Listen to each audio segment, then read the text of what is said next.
Hello po mga coworkers, magandang araw po sa inyo. Nag-install na po tayo ng metal stud. Hulingan natin ng hardflex. Aming ipapamahagi sa inyo kung paano ito ikakabit. Ito yung pinakamadali na pagkabit ng ating walling gamit ang metal stud. At saka tipid po ito sa budget. So ito yung pong ginamit namin. Ito mga coworkers, ito yung ang kinabit namin ngayon. Ito po yung brace namin para kinuna namin ng straight yung vertical natin ng metal stud. Kaya nilagyan namin ng nylon para straight yung vertical natin. Para pagkabit natin ng hardflex, hindi lumagpas dito. Dapat straight mga coworkers. At pagkatapos na nilagyan natin ng mga bridging, ito po mga bridging, ito doon.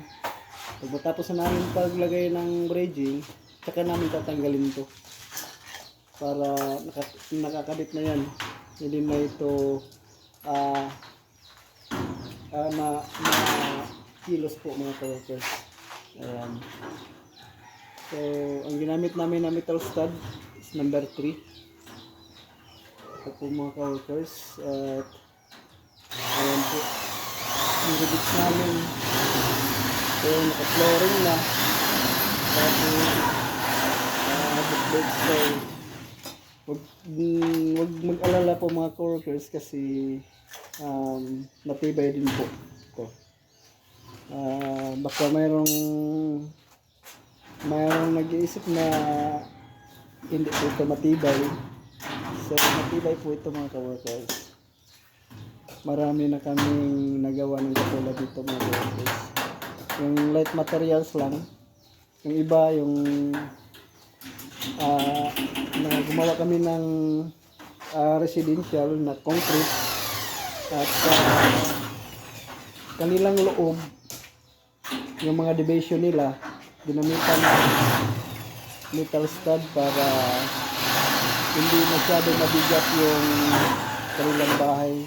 At saka tipid din po sa materials po mga coworkers. At saka madali lang po i-install, madali lang po trabahuin po mga coworkers. So nakapakatipid po mga coworkers. Ayan. So naka-install na yung wiring namin. So kahapon yung ginawa namin po mga coworkers, nagyan na natin ng panel board. So kami lang po ang nag-install ito. Wala kami nag-hire ng electrician. Alam naman natin po mga coworkers. So ayan, na-install na po namin yung electrical, yung wiring. So yan, yung job. Ito po mga coworkers. So ito po, light materials lang po ito. At ito yung may hollow blocks na kita nyo naman po mga coworkers. Yung hollow blocks na ang dito lang po.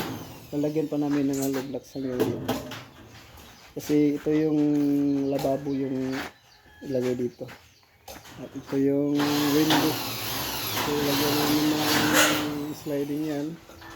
Ayan po mga coworkers. At ito yung kanilang complete room dito. Kapailan namin bukas ito.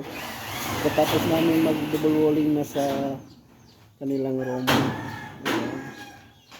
So madali lang trabahoin po mga coworkers. At pagkatapos din mag-sealing po kami pagkatapos namin mag-walling. Ayan. So ito yung may box na pinto. Kahit dito po namin ilagay yung window type yung aircon nila. Yan ito po. Tapos dito na talaga yung outlet ng kanyang aircon.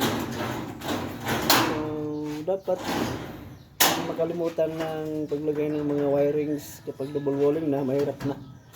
So, install muna yung mga wiring, tapos natin i-double walling yung ating loob. Yan. Yan po mga ka-workers. So, yan, wala pa. Skeleton pa yan. So, estimate namin to po mga ka-workers. Matapos po ito namin sa 2 weeks. Itong bahay na ito. Sa loob po mga ka-workers. Madali lang i-install po mga ka-workers. Yan. Okay dan. Tapos na to na nakabit no. Naka-rivets na to. So tanggalin na natin tong brace. So yung brace tanggalin natin. Kasi baka matamaan tayo dito sa dulo. Mahirap na.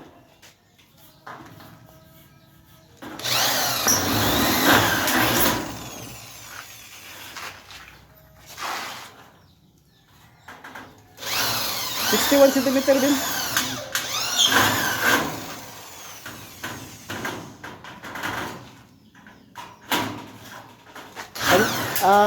Tingnan mo yung nylon ha.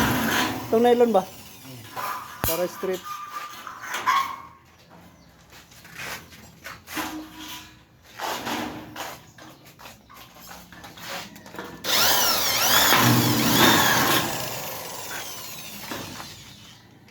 So madali lang tanggalin mga ka-workers kasi nililibis lang namin.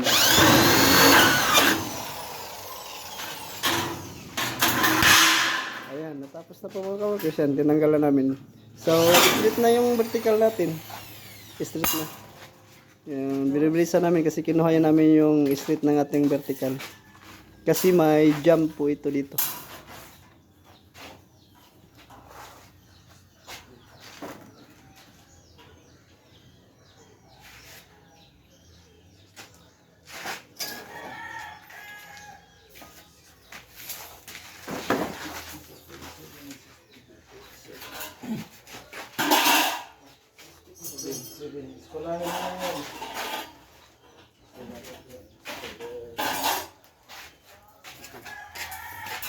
Dito yung kanilang comfort room dito. At papailan pa namin to hanggang doon sa itaas. Po-fall namin pag file ng hollow blocks.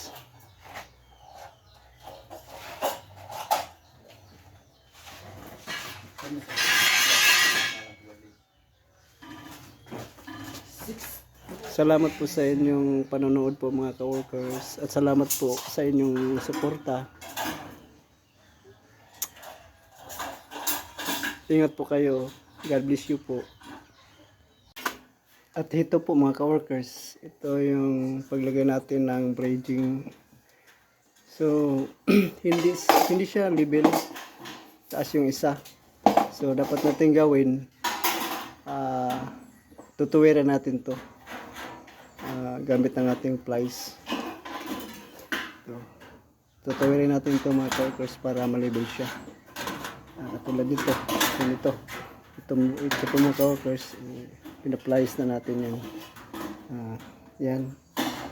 Na straight na yung ating straight na yung ating stud. So natin ibaba. Ayan. So yan, malabel yan mga workers. Ayan. Ito po mga workers, label yan. Para paglagay natin ng hardiplex, hindi yung biyak yung ating hardiplex kasi label na siya. Pag hindi natin pinipress ng plies yung ating metal stud, ito yung mangyari.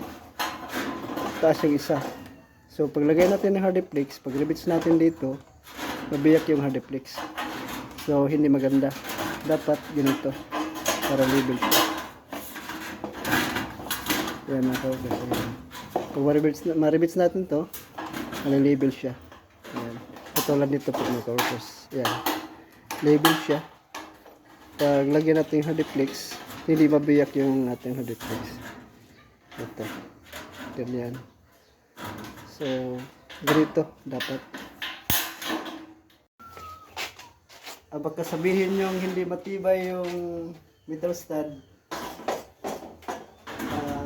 sigurado po tayo magka-workers na matibay to. Ayan, wala pang hardiplex. Matibay na. Paano na paglagyan natin ng hardiplex? So, yan. Matibay po magka-workers.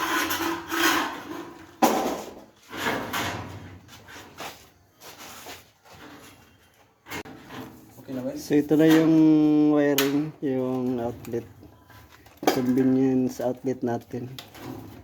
So ilagay natin dito, i-rebits din natin yung box, yung utility box natin dito. So back to mga ka-workers.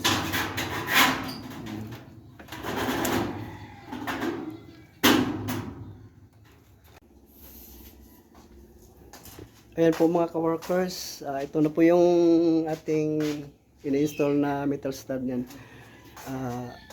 Nilagyan na namin ng hardiplex po mga ka-workers. Ayan, naka double walling na kami. Ito yung nasa room. Ayan, hardiplex lang po ito lahat.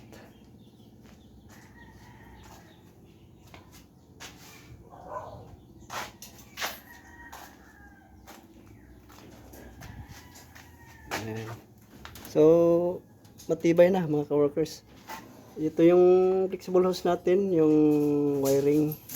So, iniipit natin yung utility box natin bago tayo lagyan natin ng hardiplex. Ito po yung wiring, yung utility box natin, yung ilagay natin sa loob.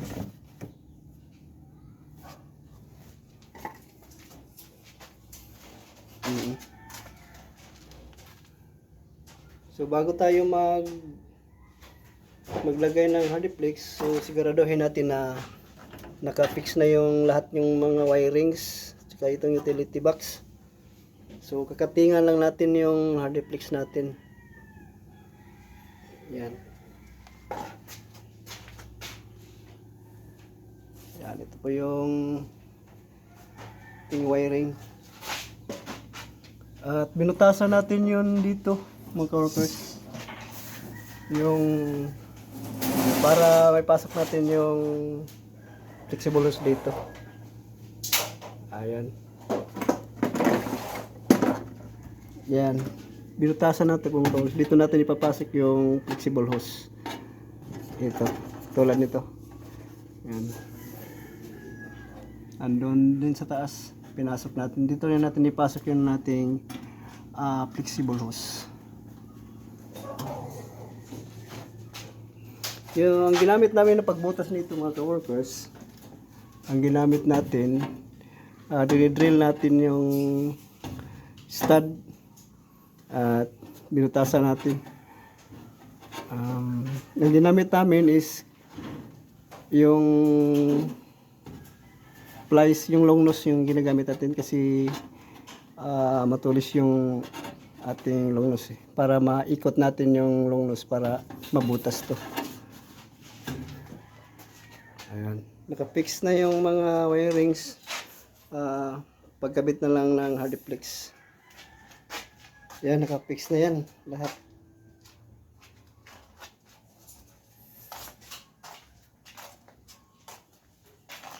So hanggang lang yan po mga ka-workers. Sana mayroon kayong mga idea.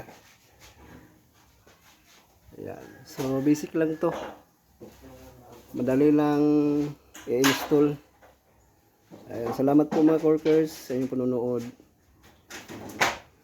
God bless.